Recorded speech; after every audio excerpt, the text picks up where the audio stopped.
Part 2లో దెయ్యం సరితాని ఎలా దాచిందో, అలాగే సరితా స్థానంలోకి దెయ్యం ఎలా వచ్చిందో చూద్దాం.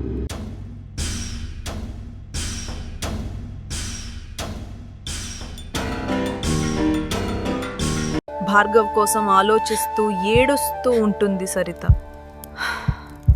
అలా ఏడుస్తూ ఉంటే దెయ్యం వెనక నుండి ఒక్కసారిగా ముందుకు వచ్చేస్తుంది.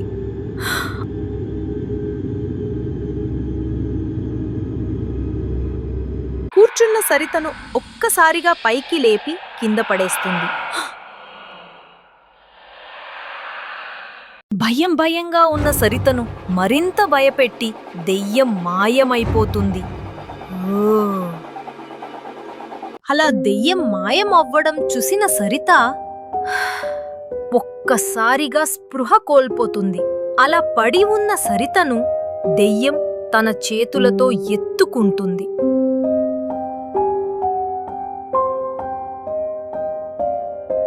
అలా సరితను ఎత్తుకుని ఒక అడవి మార్గంలో వెళ్లి ఒక పాతబడిన ఇంట్లో సరితను ఉంచుతుంది.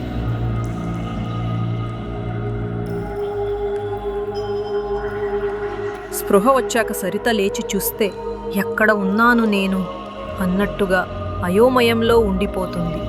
బయట దెయ్యం సరిత బయటకు రానివ్వకుండా తను ఉన్న ఇంటి చుట్టూ మంత్రవలయం వేస్తుంది. సరిత బయటకు రావడానికి ఎన్ని ప్రయత్నాలు చేసినా కానీ ఉపయోగం ఉండదు.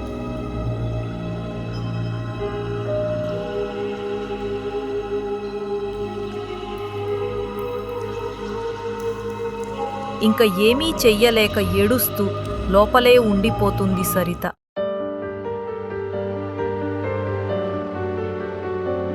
ఉన్నట్టుగా దెయ్యం తన రూపం నుండి సరితా రూపంలోకి మారిపోతుంది.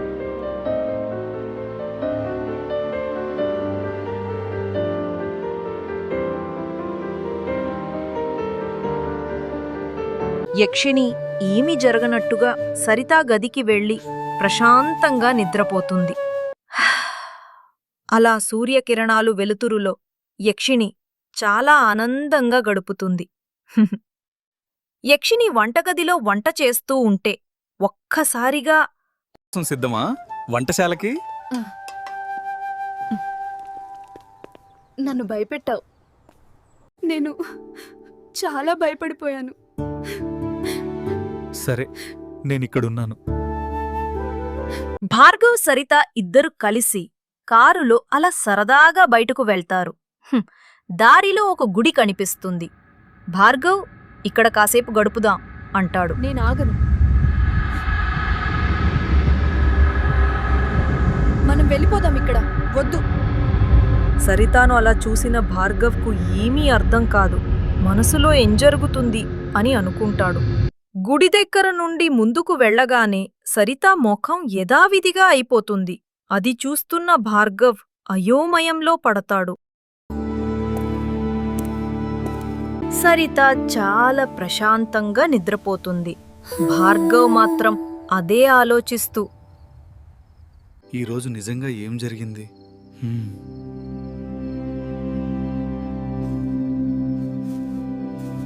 అని అనుకుంటూ సరితా నిద్రపోతున్న గది తలుపు తీసి ఒక్కసారిగా ఉల్కుపడతాడు.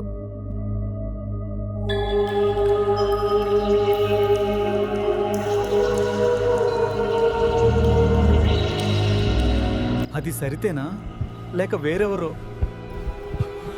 నిన్న రాత్రి నేను చూసింది నిజమా లేక కలలా?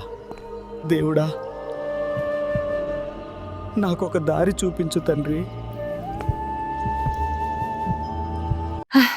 అలా కూర్చుని బాధపడుతున్న భార్గవ్కు ఒక స్వామీజీ వచ్చి ఒక తంత్రమిస్తాడు. అదే రోజు రాత్రి యక్షిణి సరితను చూడ్డానికి అడవి మార్గంలో వెళ్తుంది. యక్షినికి తెలియకుండా భార్గవ్ అనుసరిస్తాడు. నీవు నిద్రలోనే ఉండిపోతావు శాశ్వతంగా.